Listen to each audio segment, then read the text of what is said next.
du tout la même chose que d'aller voter pour le premier président noir des États-Unis. C'est moins motivant, c'est sûr. Oui, c'est pas, en tout cas, Bill Clinton, lui, en 1994, a perdu la majorité aux deux chambres, ce qui ne l'a pas empêché d'être réélu à la présidence des États-Unis. Donc, c'est pas forcément de si mauvais augure. Merci beaucoup à tous les deux d'être venus décrypter ces élections américaines que nous suivrons bien sûr en direct et en détail sur Public Sénat. Vous pouvez retrouver cette émission sur notre site internet publicsénat.fr. À très bientôt. Bye bye.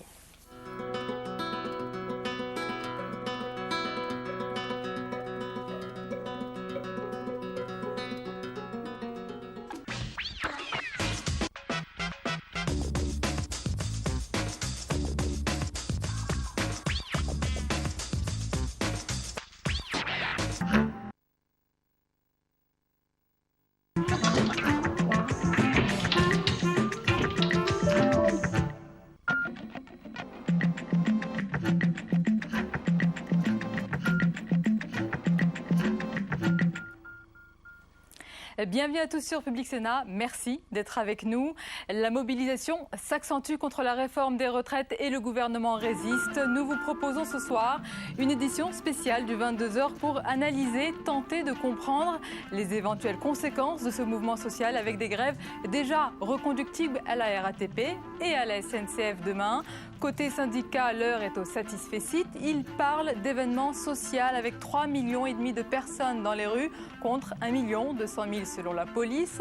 Sur le plan politique, Martine Aubry et François Fillon se sont renvoyés la responsabilité d'un éventuel risque de radicalisation de la mobilisation qui compte de plus en plus de lycéens dans ses rangs. Décodage à suivre d'Arlette Chavot.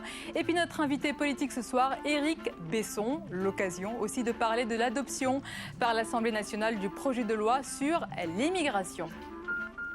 Bonsoir à tous. Même si les chiffres divergent, 1,2 million d'un côté et 3,5 millions de l'autre, ministère de l'Intérieur et syndicats s'accordent sur le fait que la mobilisation contre la réforme des retraites est la plus importante depuis le début du conflit. Partout en France, comme à Marseille ou encore à Paris, les cortèges étaient plus fournis que lors de la dernière journée d'action du 2 octobre. Et puis fait nouveau, aujourd'hui, je vous le disais dans les titres, les lycéens étaient nombreux dans les cortèges, bloquant de nombreux établissements. L'ambiance dans les manifestations, c'est avec Jérôme Rabier et Flora Sauvage. Des jeunes par milliers. Dans les cortèges, lycéens et étudiants sont venus en renfort, comme Mehdi, 22 ans, étudiant en archéologie. Je viens pas souvent aux manifs, je trouve que la dernière où j'étais venu, c'était le CPE, j'étais au lycée à l'époque. Je suis engagé, mais c'est vrai que je bouge pas souvent. Je pense qu'aujourd'hui, c'est une date à ne pas rater. Pour la première fois depuis le début de la mobilisation contre la réforme des retraites, les jeunes sont descendus en masse dans les rues de la capitale, à l'image de Xavier en terminale ES. Cette réforme, elle touche les jeunes directement, parce qu'en rallongeant la durée de travail de cotisation, ça va être des postes en moins qui vont être attribués à la jeunesse. En plus de ça, on peut dire que même si ça ne me touche pas maintenant, ça touche mes parents, mes grands-parents et ça me touchera moi plus tard. Si aujourd'hui je ne fais rien, ça veut dire que d'ici 40 ans, le système des retraites sera fini. Pour ces jeunes, la retraite, ce n'est pas qu'une affaire de vieux. D'après le ministère de l'Éducation nationale, 209 lycées ont été perturbés et 90 ont été bloqués aujourd'hui. On a déjà eu un tournant dans la mobilisation jeudi dernier et là ça se concrétise. C'est vraiment, il y a aujourd'hui là plus de près de 500 lycées qui sont bloqués dans toute la France à l'heure actuelle. Car aujourd'hui, si les jeunes sont dans la rue, c'est pour leur retraite, mais pas seulement. La politique qui est menée face à ce genre de mouvement me semble violente dans l'idée, c'est-à-dire qu'il y a du monde qui n'en peut plus. C'est pas uniquement la retraite, c'est pas uniquement... Je pense que c'est un ras-le-bol général. Un ras-le-bol général qui risque de prendre de l'ampleur samedi pour la prochaine journée de mobilisation. Et il s'agit donc d'une journée réussie selon les syndicats qui souhaitent prolonger ces actions au-delà de l'examen du texte sur les retraites en ce moment même au Sénat. On va écouter tout de suite la réaction de Bernard Thibault. C'était sur France 2 tout à l'heure à 20h. Le gouvernement a précipité le vote au Sénat en demandant, ça n'est pas habituel, de faire voter d'abord les articles 5 et 6 avant les articles 1, 2 et 3 qui portent sur les questions d'âge, en espérant que tout ça allait annihiler la mobilisation. L'essentiel a été voté. Ouais. C'est l'inverse qui s'est produit. Et moi je dis une chose ce soir, ce mouvement ne s'arrêtera pas s'il le faut, il continuera bien au-delà des travaux du Sénat. Arlette Chabot, bonsoir. Bonsoir. Alors Bernard Thibault a parlé ce soir d'événements sociaux concernant la mobilisation aujourd'hui. Est-ce qu'il dit juste d'abord ? Oui, forcément, c'est un moment important puisqu'on se demandait la semaine dernière est-ce que oui ou non ce mouvement va faiblir. Au contraire, il prend de l'ampleur. Qu'est-ce que ça veut dire ? Ça veut dire que le gouvernement n'a pas réussi son opération de dissuasion. Le gouvernement, le Premier ministre l'a encore fait cet après-midi, répète inlassablement qu'il ne changera pas l'ossature de la réforme, c'est-à-dire les mesures d'âge, 62 et 67 ans. Et de même aussi, eh bien, il dit qu'il faut voter vite la réforme. Il s'est arrangé pour qu'elle soit votée rapidement, plus rapidement à l'Assemblée et au Sénat. Cette opération de dissuasion n'a pas fonctionné. Il y a mobilisation. On peut même dire aussi que ce gouvernement a perdu en quelque sorte la bataille de l'opinion, la bataille de la communication. Un des slogans était « La réforme est juste ». Et on a bien vu avec les débats autour de l'invalidité, les métiers pénibles et aussi le sort réservé aux femmes, qu'il y avait doute sur effectivement cet argument d'une réforme juste. Donc, qu'est-ce qui va se passer maintenant ? Le prochain rendez-vous, c'est samedi, avec des grandes manifestations annoncées partout en France. D'ici là, il y aura grève reconductible, suivie ou pas suivie dans des entreprises. On verra, la CGT est assez prudente, notamment à la SNCF et à la RATP. Il y a des moments et des lieux qui sont durs, on le voit bien, dans les raffineries, dans les ports. Et puis la grande interrogation, c'est bien sûr autour de la participation des jeunes, des lycéens et des étudiants. Ont-ils participé aujourd'hui ou vont-ils vraiment entrer dans les conflits ? On va écouter sur ce point, Arlette, la réaction ce soir de Ségolène Royal. C'était sur le plateau du 20h de TF1. Les jeunes sont assez grands pour savoir ce qu'ils doivent faire. Et je ne crois pas du tout que ce soit le Parti socialiste. À 15 ans, à 16 ans ? À 15 ans, à 16 ans, je pense en effet que les jeunes sont responsables et savent pourquoi ils descendent dans la rue. Je leur demande d'ailleurs de descendre dans la rue, mais de façon très pacifique. Dès demain, dès jeudi, dès samedi ? C'est à eux d'en décider. Moi, c'est vous qui venez de les appeler. Non, j'ai dit que s'ils redescendaient dans la rue, il fallait qu'ils le fassent très calmement parce que le pouvoir, sinon, va exploiter le moindre incident. Arlette, c'est un délicat exercice du Parti socialiste qui, d'un côté, incite les Français à manifester, mais ne veulent pas non plus porter la responsabilité de la radicalisation. Non plus. Oui, quand on écoutait Ségolène Royal ce soir, on avait quand même l'impression qu'il y avait une radicalisation, peut-être est-elle portée, ou le Parti socialiste plus largement, par ce qui se passe dans les rues, les manifestations et les grèves. Jusqu'à présent, le Parti socialiste avait l'impression d'être un peu en retrait, de laisser justement les organisations syndicales mener totalement les actions comme ils l'entendaient. On verra. Une chose est sûre, en tout cas, dans les jours qui viennent, c'est que le Parti socialiste devra clarifier sa propre position sur les retraites et dire vraiment ce qu'il fera en 2012 si son candidat ou sa candidate gagne. Parce que depuis quelques jours, il y a des déclarations qui viennent de la gauche du Parti socialiste, il y a bien sûr les déclarations qui viennent de la gauche. Et puis d'un autre côté, il y a la voix qui vient de Washington via un rapport du FMI. Tout ça est assez contradictoire, si bien qu'il y a confusion et trouble. Donc un parti de gouvernement doit dire vraiment ce qu'il fera s'il gagne l'élection présidentielle. Et comme le dit François Hollande, il ne faut promettre que ce que l'on pourra tenir. Et sûrement que Martine Aubry aura l'occasion de préciser tout cela dans les prochains jours. Merci beaucoup, Arlette. Les raffineries, à présent, massivement, elles sont en grève. Elles décideront demain d'une éventuelle reconduction du mouvement sur les retraites. À noter que les grèves reconductibles ont été d'ores et déjà, je vous l'ai dit, votées à la RATP et à la SNCF. C'est pour demain. Aurélien Romano s'est rendu à la gare d'Austerlitz à Paris. On regarde. À Paris-Austerlitz, la grève a été très suivie. Rares sont les voyageurs à avoir pu prendre un train dans cette gare quasiment vide. Le service minimum ici, c'est 5 trains le matin et 5 autres le soir, pas un de plus. Demain, il y aura, je pense, même plus de grévistes dans le personnel qu'aujourd'hui. En assemblée générale ce matin, tous les cheminots ont voté la reconduction du mouvement. Une grève qui mobilise aussi les cadres. Ce matin à 8h, d'après la Fédération CGT des cheminots, c'est 53,7% de l'ensemble des cheminots, c'est-à-dire exécution, agents de maîtrise et cadres, qui étaient en grève aujourd'hui. Ça veut dire que le mouvement, il va s'ancrer. Après 5 manifestations sans résultat, cette fois-ci, Philippe et ses collègues sont prêts à aller jusqu'au bout.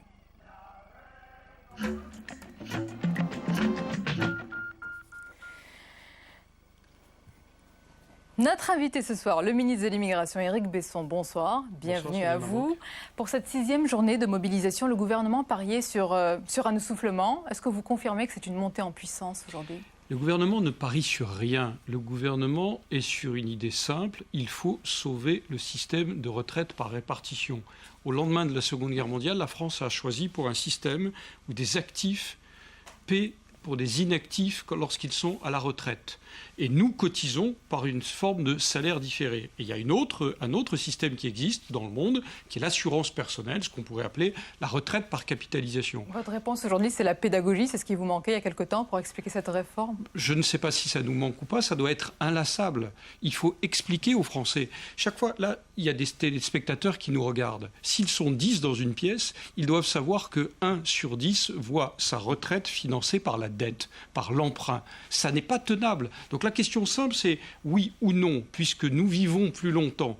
Est-ce que nous acceptons de travailler un peu plus longtemps, 2 ans, 62 ans au lieu de 60, pour pouvoir payer sa retraite? C'est assez simple, finalement. Éric Besson, sur ces mêmes téléspectateurs, s'il y en a, allons disons 5 ou 6 qui étaient dans les manifestations aujourd'hui, est-ce que vous leur dites, est-ce que vous confirmez qu'il y a une montée en puissance de la mobilisation aujourd'hui? Je ne suis pas juge, je ne sais pas. Vous entendez les chiffres de la police, vous voyez, moi je n'ai pas de commentaires à faire sur le sujet. Et je crois à la distinction de la responsabilité politique et de la responsabilité syndicale, ce que Ségolène Royal vient de ne pas respecter dans des proportions que j'ai rarement entendues dans ma vie, qu'un leader politique puisse dire comme ça, je leur demande de descendre dans la rue, tout en ajoutant, mais pacifiquement, mais qu'est-ce que ça veut dire qu'une responsable politique, d'abord, s'immisce de façon... Qu'est-ce que ça veut dire selon vous? Comment vous qualifiez son attitude?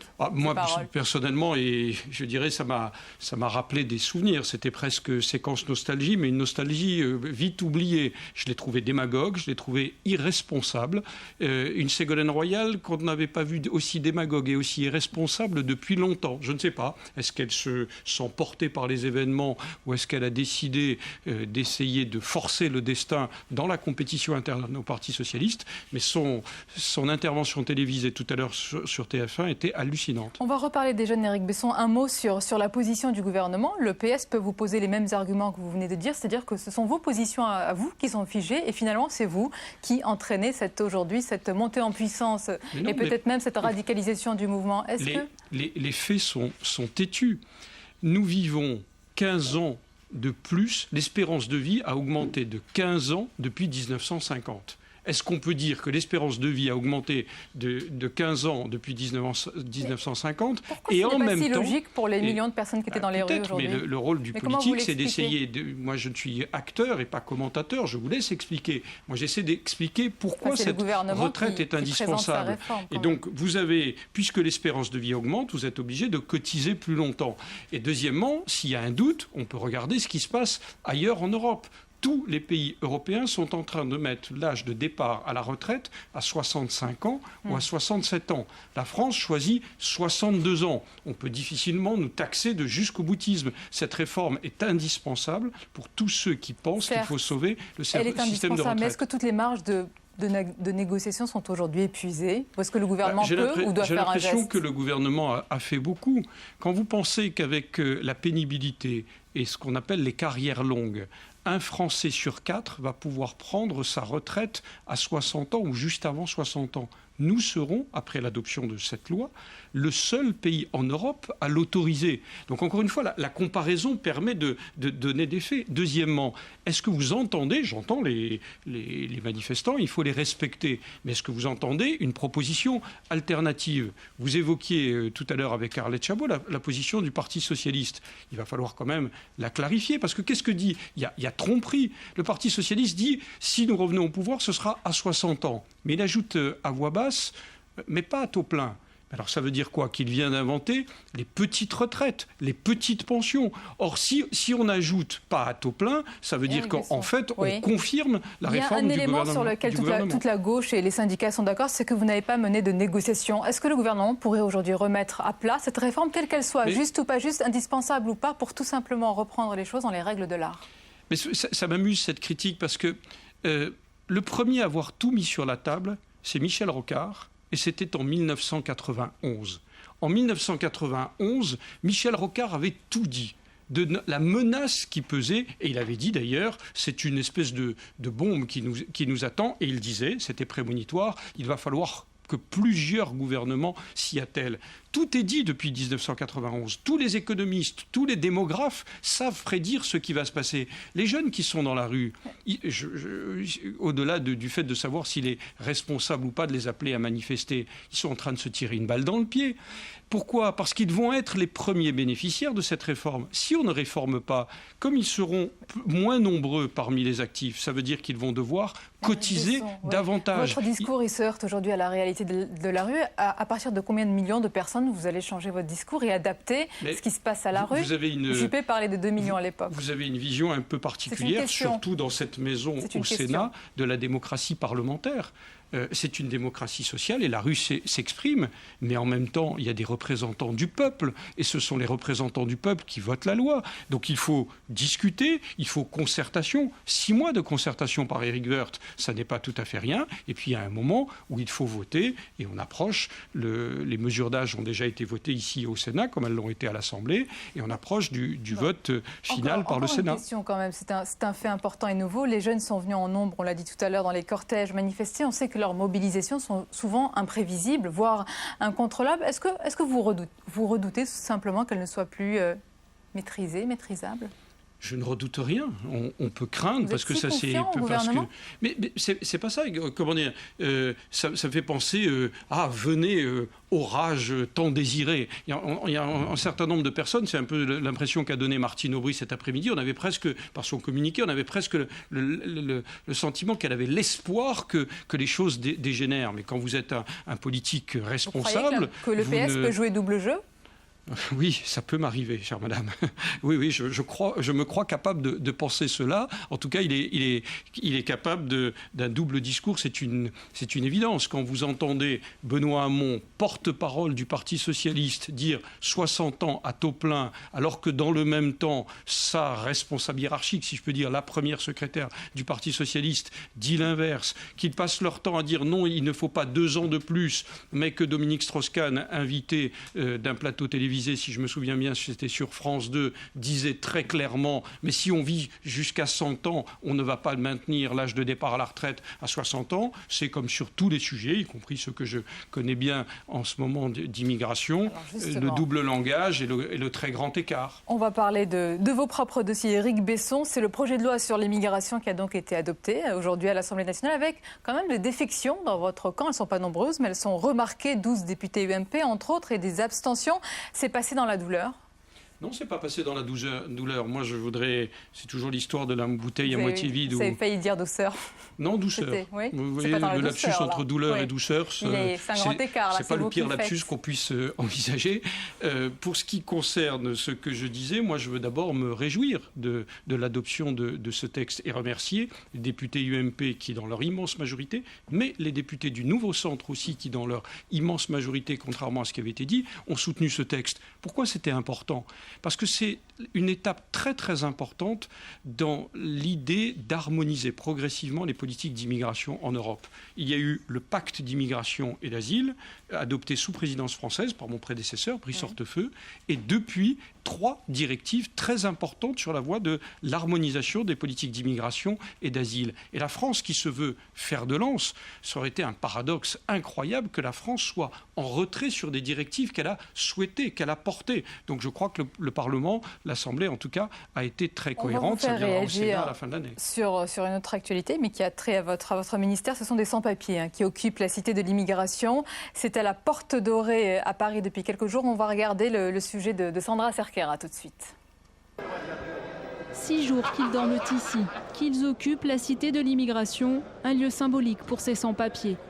Toumani travaille en France depuis 7 ans. Comme 6000 autres sans-papiers, il a fait le choix de la grève pour se faire entendre. Depuis le 12 octobre 2009, quand on a commencé le mouvement, jusqu'à présent, aucun boulot. Ils ont abandonné leur travail dans l'espoir d'être régularisés. L'occupation des marches de la Bastille cet été a débouché sur un accord permettant à tout sans-papier qui possède une promesse d'embauche et 12 fiches de paie d'accéder à la régularisation. Dans cette situation-là où on discute avec le gouvernement. 3 mois après, pour la CGT, les engagements sont loin d'être tenus. L'accord du 18 juin précise explicitement que tout dossier déposé doit ouvrir sur une autorisation provisoire de séjour. Or, à ce jour, nous avons déposé 1800 dossiers et nous n'en avons que 58. Les autres dossiers n'ont pas abouti parce qu'ils sont incomplets. C'est la réponse du ministère de l'Immigration. Du côté des sans-papiers, on dénonce l'arbitraire préfectoral. On ne comprend pas qu'on puisse constituer des dossiers sur une même base et qu'on nous renvoie d'autres en nous disant que ça manque ceci, alors que ce qu'on a retenu, il y a des éléments qu'on n'a pas mis dedans et qu'on demande après dans les dossiers qu'on nous a renvoyés. La France compte près de 400 000 travailleurs sans papier. Les déclarés rapporteraient 1 milliard d'euros, notamment aux caisses de retraite. Éric Besson, un accord datant du 18 juin. Je sais ce que vous allez me dire, qu'il est à charge. Écoutez, c'est incroyable. C'est ce que vous faites souvent quand il y a un reportage. Mais c'est une réalité aujourd'hui. Regardez le sous-titre. Oui. Qu'est-ce que ça veut dire régularisation, promesse non tenue? Parce qu'il y a un accord datant du 18 juin, vous avez promis de régulariser ces sans-papiers, la promesse n'est pas tenue, 1800 dossiers sur 58. A vérifié, a demandé notre avis, m'a demandé... Mais vous êtes là pour oui, c'est très bien, mais je veux dire, c'est quand même extraordinaire d'avoir systématiquement des reportages qui sont biaisés. Je remarque, avec surprise, pourquoi régularisation, promesse non... Mais oui, mais c'est peut-être pas la première fois que je vous prends en flagrant délit de non-objectivité sur la présentation des faits. Les faits sont simples. D'abord, moi, j'applique la loi. Je suis membre de l'exécutif, j'applique la loi. Il y a eu la loi de novembre 2007. Elle a un article 40 qui précise dans quelles conditions on peut être régularisé. Sur la base de la loi, parce que l'exécutif est tenu d'appliquer la loi, je prends une circulaire qui dit au préfet dans quel cadre on peut le faire. La CGT dit qu'elle a beaucoup de dossiers qui vont respecter les critères de régularisation. Et on fait une ouverture dans l'interprétation des textes en disant effectivement pour les emplois de service ou pour un certain nombre d'autres emplois que nous pouvons les accueillir avec bienveillance. Après, il faut quand même que les dossiers soient sérieux, soient solides. Ils sont incomplets aujourd'hui, c'est pour ça qu'ils étaient très largement incomplets. Malgré ça, nous avons donné aux personnes qui occupent actuellement la Cité de l'Immigration tous les récépissés en nous engageant à réétudier leur dossier pendant 3 mois. Donc, qu'est-ce que ça veut dire? Affirmer que les promesses sont non tenues, que simplement il suffit d'être en situation irrégulière en France pour se voir régulariser. La réponse est non, et ça n'est pas la loi. Pris en compte, et puis vous avez apporté votre réponse. Merci. Une autre actualité, Éric Besson, c'est Bruxelles. On s'en souvient, qui avait posé un ultimatum à la France menaçant d'ouvrir une procédure d'infraction. C'était sur la polémique autour des Roms, sauf si Paris donnait des garanties fermes. Est-ce que c'est le cas? Alors d'abord, on a engagé un dialogue, je dirais, de coopération avec la Commission. Mes services ont rencontré les services de la Commission ces derniers jours et ça se passe dans un climat constructif. La Commission veut avoir des certitudes sur 2 points. Est-ce que le traitement individuel des personnes en situation irrégulière est bien celui que nous appliquons? Et nous allons lui montrer que la réponse est oui. Et puisqu'elle a un doute sur la transposition de la directive 2004-38, nous allons adapter notre législation pour tenir compte de ces remarques sur la transposition 2004-38. Il ne faut pas surjouer le différent que nous avons. Dans les faits, la France l'applique déjà, parce que les principes généraux du droit nous conduisent, par exemple, au traitement individuel des personnes. Adaptation, c'est bien ça ? Nous allons clarifier cela au regard de la Commission. Ça doit se décider en réunion interministérielle, là, dans les 48 heures qui viennent, mais c'est très probable que ça se fera lorsque le texte que je porte actuellement, que j'ai porté devant l'Assemblée, viendra ici au Sénat, vraisemblablement en décembre ou début janvier. Et la deuxième chose, c'est qu'elle nous demande de bien vérifier avec elle qu'il n'y a pas eu discrimination et que les personnes ont bien fait l'objet d'un traitement individuel en août. Nous lui apporterons toutes les preuves, toutes les garanties nécessaires. Donc je suis très confiant et très serein sur l'issue de notre dialogue avec la Commission. Merci Éric Besson d'avoir été l'invité du 22h. Dans un instant, le débat du 22h, ce sera autour de la mobilisation aujourd'hui, de la participation des jeunes. Mais d'abord, tout ce qui vous a échappé dans le reste de l'actualité. Regardez, c'est en images avec ce soir Jérôme Rabier.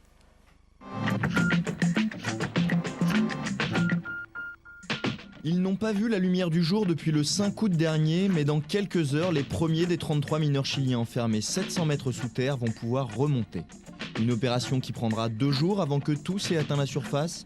Prochaine épreuve pour ces mineurs, affronter les 2000 journalistes qui les attendent à leur sortie. Ils étaient une centaine de députés UMP à réclamer la fin de l'ISF et du bouclier fiscal. Nicolas Sarkozy semble les avoir entendus. L'Élysée annonce un changement pour la fiscalité du patrimoine.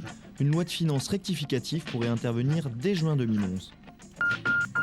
Brice Hortefeux l'avait annoncé cet été, les forces de l'ordre sont passées à l'action ce matin. Une cité de Grenoble a été le théâtre d'une vaste opération de police visant l'économie souterraine. 2 mois après les violences urbaines dans la préfecture iséroise, la police a décidé de frapper fort. Bilan de la descente, 21 gardes à vue, du mobilier et des véhicules saisis ainsi que 8 000 € récupérés. 6 000 € d'amende, c'est la somme requise par le parquet de Marmande contre José Bové et 3 autres faucheurs d'OGM. Ils sont accusés du saccage d'une parcelle de maïs transgénique en 2006. Les avocats des faucheurs réclament eux la relaxe. Le verdict a été mis en délibéré. Une petite ristourne de plus pour les moins de 25 ans. Après la carte 1225 de la SNCF et les musées gratuits, c'est le téléchargement légal qui est cette fois concerné. Pour 25 € dépensés, chacun pourra télécharger 50 € de musique sur les plateformes légales. Financée pour moitié par l'État, cette mesure vient d'être validée par Bruxelles, à l'heure où les premiers courriers Adopi parviennent chez les fraudeurs, une manière d'inciter à changer les mentalités.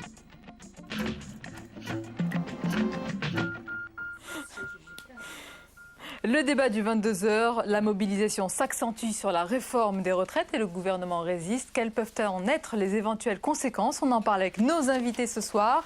Alain Vincel, bonsoir et bienvenue. Bonsoir. Vous êtes sénateur UMP de l'Oise. Avec nous également Jean-Baptiste Prévost, bonsoir. Bonsoir. Président de l'UNEF qui nous a rejoint juste après les manifestations. Nadine Prigent, bonsoir. Bonsoir. Vous êtes secrétaire confédérale de la Fédération CGT de la Santé et de l'Action Sociale. Avec nous également le sénateur Union Centriste du Pas-de-Calais, Jean-Marie Valère-Henberg, bonsoir. Bonsoir et bienvenue à vous.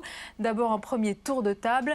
On dit que la mobilisation s'accentue sur la réforme des retraites. En un mot, comment vous qualifiez cette journée de mobilisation aujourd'hui à la Vincel?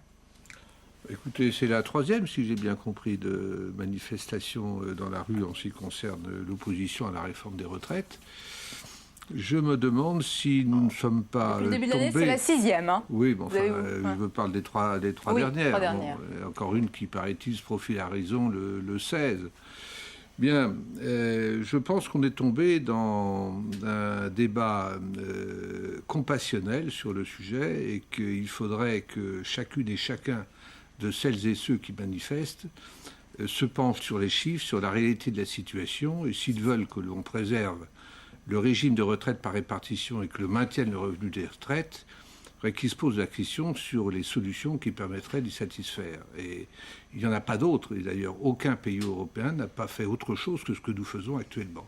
Donc je crois qu'il faudrait appeler chacun un peu plus... Vous êtes en train de dire c'est le moindre mal? Il faudrait appeler chacun un peu plus de raison sur le sujet, un peu plus de réflexion, et arrêter de tenir des propos qui sont complètement démagogiques et laisser à croire aux Français que demain on peut maintenir des acquis sociaux en France et la France serait une exception parmi tous les pays européens. Jean-Baptiste Prévost.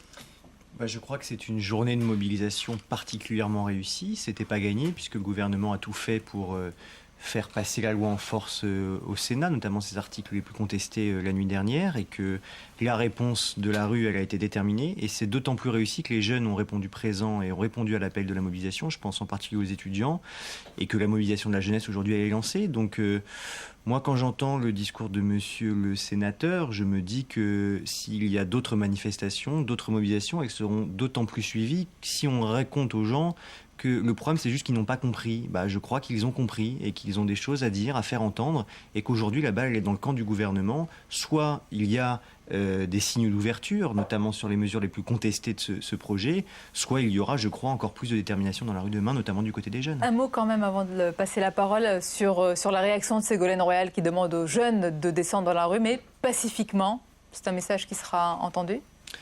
Écoutez, je l'espère. Je souhaite évidemment et ça a toujours été le cas dans les mobilisations passées de la jeunesse, que les jeunes fassent preuve de responsabilité, de maturité. Aujourd'hui, ce que je constate, c'est le gouvernement qui ne fait pas preuve de maturité et de responsabilité, notamment... Socialiste ? J'ai entendu. Ça vous a surpris ? J'ai entendu que Ségolène Royal disait que les jeunes étaient suffisamment grands pour pouvoir exprimer ce qu'ils avaient à dire. Cette partie-là de la phrase que vous avez oubliée dans votre présentation, absolument elle est assez importante, je crois. Les jeunes ne sont pas instrumentalisés ni manipulés aujourd'hui, contrairement à ce que raconte François Fillon.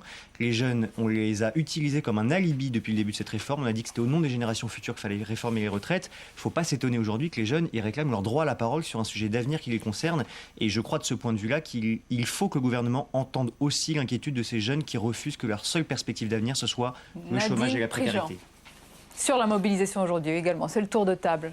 Qu'est-ce que vous en avez pensé? On parle de chiffres. Pour nous, c'est le plus grand rassemblement qu'on ait réussi depuis le début de l'année. Et puisqu'on parle de chiffres, on demande quand même les efforts. 85% des efforts sont demandés aux salariés pour financer et garantir le système de retraite par répartition. Et ils sont aujourd'hui 70% à contester cette réforme et soutenir le mouvement. Ce qui est, on a regardé, 8 à 10 points de plus en soutien que les mouvements de 95 et de 2003. Donc je pense que... vous en déduisez? Nous, on en déduit que les salariés ont une grande lucidité, une prise de conscience sur ce sujet. Alors c'est vrai que ça fait plusieurs mois qu'on explique ce qui est en train de se passer. Et on pense que les salariés ont tout à fait compris ce qui est en train de se faire là. C'est-à-dire, ça va être à eux de payer le système de retraite. Et ils voient y arriver aussi les systèmes par capitalisation. Oui. Il y a d'ailleurs quelques articles qui favorisent la capitalisation aux dépens de la solidarité dans l'article de loi. Donc le tour de table. Oui, Jean-Marie Wallerenberg. Jean-Baptiste Prévost a parlé de maturité pour les jeunes. Nadine Préjean parle de lucidité des salariés. Qu'est-ce que vous opposez à cela? Je ne sais pas, je n'entrerai pas dans cette querelle un peu sémantique. Je dis simplement, je constate qu'il y a eu une mobilisation et que la mobilisation ne se dément pas. Bon, ça, c'est, je crois, au-delà de la querelle des chiffres, qui est continuelle de toute façon en France et que je connais depuis 50 ans. C'est la preuve certainement que le gouvernement, et ça je l'ai dit, je le répète, le gouvernement n'est peut-être pas allé assez loin dans la concertation. Parce que ce n'est pas normal que dans un pays démocratique, on en vienne là, un affrontement avec des gens qui n'approuvent pas, mais on peut le comprendre, mais on peut essayer aussi de se parler. Et le dialogue social, pour moi, c'est la base même de la démocratie. Je renvoie tout le monde dos à dos. Je renvoie tout le monde dos à dos. Je pense que si on veut le dialogue social, il y a des méthodes pour le faire. C'est une position de centriste. Il y a des méthodes. Non, c'est pas une méthode centriste. C'est la méthode que j'ai toujours utilisée, que j'utilise dans ma mairie, que j'utilise dans ma communauté urbaine, que j'ai utilisée partout où je suis passé, parce que j'ai eu des responsabilités dans ce domaine. Je crois que le dialogue social, c'est la base même de la démocratie. Alain Vassel, sur ce point, on a l'impression que les positions sont figées aujourd'hui. Comment on en sort ? Est-ce que le gouvernement doit et peut faire encore un geste aujourd'hui ? Écoutez, le gouvernement n'est pas resté sourd aux appels des syndicats, notamment M. Chérec de la CFDT a souhaité que nous allions plus loin dans le domaine de la solidarité. Les syndicats ont fait un appel pour que nous fassions également un geste significatif pour ce qui concerne la question de la pénibilité. Donc il y a des marges de manœuvre au Sénat encore ? Écoutez, on a déjà démontré hier, à l'occasion de l'adoption de l'article 6, que nous avions apporté une réponse aux femmes qui avaient plus de 3 enfants. Nous l'avons fait d'ailleurs en plein accord et de concert avec l'ensemble de la majorité sénatoriale, avec le concours donc, de l'Union centriste. Nous irons un peu plus loin par des mesures réglementaires concernant les chômeurs qui arrivent à la limite donc, de leur fin de droit et qui vont devoir prolonger 2 années avant de bénéficier donc du droit à la retraite. Nous avons pris des mesures en faveur des parents d'enfants handicapés et des handicapés eux-mêmes. Les mesures de solidarité qui sont souhaitées par les syndicats, le Sénat y a apporté des éléments de réponse. Mais vous pensez, monsieur le sénateur, que les gens sont sortis dans la rue aujourd'hui pour vous applaudir et pour simplement approuver la réforme que vous estimez avoir fait avec justice, avec conscience, avec sens des responsabilités? Il y a des choses qui s'expriment aujourd'hui dans la rue. Pour ne parler que ce dont je connais, que ce que je connais, c'est-à-dire des jeunes. Quand vous envoyez le message aux jeunes aujourd'hui, qui font des études bien plus longues que les générations passées, qui ont des parcours professionnels à trous, qui sont plus précaires au travail, qu'on ne prendra pas en compte les années d'études, on ne prendra pas en compte les années de formation, on ne prendra pas en compte les périodes d'inactivité forcée dans la carrière, comment voulez-vous qu'ils croient un seul instant qu'ils auront droit à une retraite, même à 67 ans, même à 62 ans, à taux plein avec votre réforme? Les périodes d'inactivité, elles sont prises en considération. Absolument le pas. Fonds de solidarité vieillesse l'ANES prend en charge les périodes de chômage. Pas du tout, 6 mois. Non, vous méconnaissez la réalité des faits et des mesures législatives et réglementaires. Moi, je vous invite à venir ici au Sénat, on vous expliquera comment ça fonctionne. Non, monsieur, je ne suis pas là pour recevoir une leçon de votre part, je suis là pour vous faire passer un message, libre à vous de ne pas l'entendre. Celles et ceux qui veulent vous laisser croire que ces périodes ne sont pas prises en compte. Je suis un citoyen qui vote, qui a le droit à la parole. On est majeur pénalement à 13 ans dans ce pays. On est citoyen à 18 ans. Il faut vous accepter, il faut que vous compreniez que les jeunes ont le droit de dire 2-3 trucs. Vous avez, dans votre réforme, pris en compte les périodes de chômage non indemnisées, 6 mois en début de carrière. C'est très insuffisant aujourd'hui quand l'allongement des années d'études, c'est aujourd'hui un âge d'entrée moyen dans l'emploi stable qui est à 27 ans quand c'est des jeunes qui sont plus qualifiés. Nos parents nous disent, pour réussir, je termine là-dessus. Nos parents nous disent, pour réussir dans la vie, il faut aller à l'école, il faut étudier. Les entreprises nous disent, pour trouver un boulot, il faut être qualifié. Le gouvernement nous dit, nous voulons former plus de jeunes aujourd'hui. Eh bien, cette réforme rend le fait de faire des études pénalisant aujourd'hui et pénalise les jeunes lors de l'entrée dans la vie active parce qu'un million d'emplois de moins d'ici à 2016 sur le marché du travail, c'est autant d'emplois qui ne seront pas libérés pour les jeunes. Jean-Marie Wallenberg et Nadine Préjean. Jean-Marie Wallenberg, d'abord, je précise que vous n'avez pas voté hier l'article 6, de l'allongement de l'âge à 67 ans. Je n'ai pas voté parce que je pense que on pouvait aller un peu plus loin. Je crois que de toute façon, le gouvernement sera obligé d'aller plus loin. Ah oui, mais là, vous avez touché au cœur de la réforme. Non, pas au cœur de la réforme. Selon le gouvernement, oui. Non. Parce que je conteste tout à fait les chiffres qui sont avancés. Je rappelle que ce sont que 1/6 de la population qui prend sa retraite à 65 ans, que ce 6e cotise peu ou très peu parce qu'ils sont vraiment souvent sur le bord de la route pour différentes raisons, et que ce sont les plus petites retraites. Faites le calcul. Personne ne me donne le calcul. J'ai essayé de le faire avec ma petite calculette. Je dis, c'est la moitié des sommes qui sont avancées. Je pense que c'est de 1 à 2 milliards. On doit pouvoir les trouver. Je pense que ça serait un geste fort, que je suggère au gouvernement de faire, c'est-à-dire de faire ce que demande d'ailleurs, je crois, François Chérec, c'est-à-dire de geler la situation jusqu'en 2016, puisque de toute façon, cette mesure n'entre en application qu'en 2016. De la geler, je ne dis pas qu'elle n'est pas nécessaire. Je dis qu'on pourrait négocier d'autres formes de mise en œuvre de cette mesure, qui est aussi une mesure d'âge indispensable. Moi, je ne conteste pas. J'étais d'accord pour que nous reculions effectivement l'âge de la retraite de 60 à 62 ans. Nadine Préjean, sur cette mesure dont vient de parler Jean-Marie Wallenberg, et ensuite Alain Vassel, votre réponse. On ne peut pas dissocier le débat entre 60 et 65 ans. On ne peut pas dissocier le débat. D'ailleurs, les organisations syndicales, pas plus tard que la semaine dernière, les 8 organisations syndicales ont rappelé leur attachement à la retraite à 60 ans et à celle de 65 ans. Oui, écoutez, la CFDT est signataire du communiqué commun la semaine dernière et je les vois toutes les semaines. Donc, je peux vous dire qu'il y a un attachement. Il y a des divergences entre les syndicats. Voilà. Oui, on n'a jamais dit qu'on était d'accord sur tout. On est d'accord pour dire que globalement, cette réforme n'est pas bonne, est injuste, inacceptable, brutale. Vous pouvez regarder tous les communiqués communs qu'on a fait ensemble ces dernières semaines. Nous, on continue de dire que la retraite à 60 ans est finançable et juste. Et tous les... Mais la CGT a eu l'occasion de le dire de multiples fois. On a une réforme du financement de la protection sociale depuis 10 ans à peu près, parce qu'il ne suffit pas de dire aux salariés vous travaillez 2 ans de plus, continuez toujours eux-mêmes de faire les efforts, parce qu'on leur dit pour la retraite, on leur dit pour la santé, on est en train de casser les valeurs de solidarité, c'est-à-dire on passe du chacun pour tous au chacun pour soi. Et c'est pour ça qu'on a une mobilisation très importante, parce que dans le fond de tout ça, il y a d'autres questions sociales qui ne sont pas résolues, il y a un sentiment d'injustice. Donc nous, on considère que la retraite à 60 ans, elle est faisable et elle est finançable, et allons chercher les moyens ailleurs, et notamment, on continue de dire que la question numéro 1, c'est la question de l'emploi. Tant qu'on restera avec un taux de chômage pour les moins de 25 ans, on est quand même un des pays où on a un taux de chômage des moins de 25 ans le plus élevé en Europe. Et tant qu'on aura 60% des salariés en activité, qui sont en inactivité avant 60 ans, vous voyez, on a un vrai problème. Alors, Nadine Prigent, et demander à ces salariés de rester travailler 2 ans de plus. On va parler des retombées aussi. Alors qu'ils sont au chômage et qu'ils ont leurs enfants au chômage, c'est ça qui n'est pas compris. C'est ça qui explique le fond de mobilisation, l'ancrage de mobilisation extrêmement important qu'on a eu aujourd'hui et de jour en jour. On va parler aussi des retombées politiques. Je vais vous laisser la parole. On va écouter sur ce point François Fillon qui a parlé de la responsabilité d'un éventuel risque de radicalisation de la mobilisation. On l'écoute.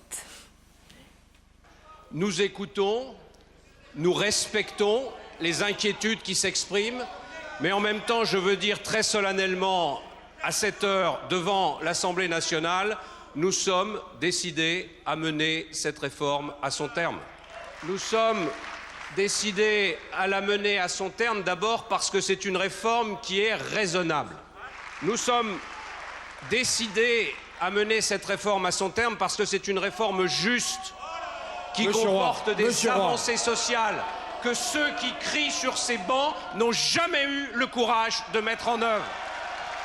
Alain Vassal, François Fillon dit juste, raisonnable. Vous avez entendu sur ce plateau Nadine Prigent et Jean-Baptiste Prévost qui disent brutal, injuste, etc. Mais comment on va en sortir ? J'espère que la raison finira par l'emporter sur cette réforme. Il faudra sans doute développer beaucoup de pédagogie sur le sujet et faire comprendre à l'opinion publique que ce que le gouvernement a voulu engagé à travers cette réforme, c'est la sécurité du niveau des retraites et sauver le système de retraite par répartition. La pédagogie va venir une fois que le texte est voté ? Pardon ? Est-ce que la pédagogie va venir une fois que le texte est voté ? Écoutez, il faudra continuer à faire œuvre de pédagogie pour faire comprendre à nos concitoyens que malheureusement, nous n'avions pas de solution miraculeuse autre que celle que nous avons proposée. D'ailleurs, aucun pays européen n'a maintenu une retraite à ce niveau tout en garantissant un niveau de revenus comparable à celui que nous connaissons aujourd'hui.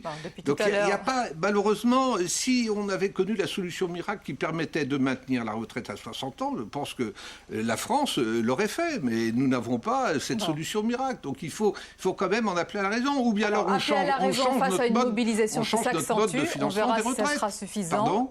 Appeler à la raison face à une mobilisation qui s'accentue, on verra, l'avenir nous dira si c'est suffisant. Moi j'espère que je souhaite vivement que la tension retombe. Jean-Baptiste Prévost, pour que la pression retombe, qu'est-ce qu'il faut aujourd'hui ? En tout cas, le gouvernement ne fait rien pour aujourd'hui.